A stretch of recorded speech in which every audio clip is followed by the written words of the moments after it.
বন্ধুরা, আসসালামু আলাইকুম। কেমন আছেন সকলে? আশা করি ভালো আছেন। আলহামদুলিল্লাহ, আমিও ভালো আছি।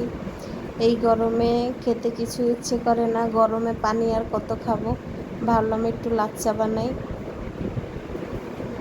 তো লাচ্ছিটা হচ্ছে আমি যেটা দিয়ে বানাই আর কি, অল্প একটু চিড়া ভিজিয়ে চিড়াটা অ্যাড করি, তারপরে দুধ দেই, 2-3 চামচ আইসক্রিম দেই, একটু কলা দেই, তাহলে লাচ্ছিটা অনেকটা সুন্দর হয় এবং মজাদার হয়। আর যাদের ঘরে মধু থাকে তারা মধু দিতে পারেন।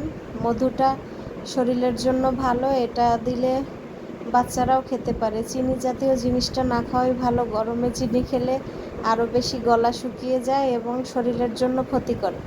এজন্য আপনারা 1 চামচ মধু অ্যাড করে দিতে পারেন। মধুটা খেলে শরীরটা মানে ঠান্ডা থাকে, আর চিনিটাই শরীরটারও মানে গরম করে, আর বেশি বেশি পানির তেষ্টা পায়। এজন্য মধুটা আপনারা দিতে পারেন। মধু দিয়ে বাচ্চাদেরও দিতে পারেন, সেটা স্বাস্থ্যকর হবে। বাচ্চাদেরও বেশি বেশি এই জাতীয় জিনিস খাওয়াবেন।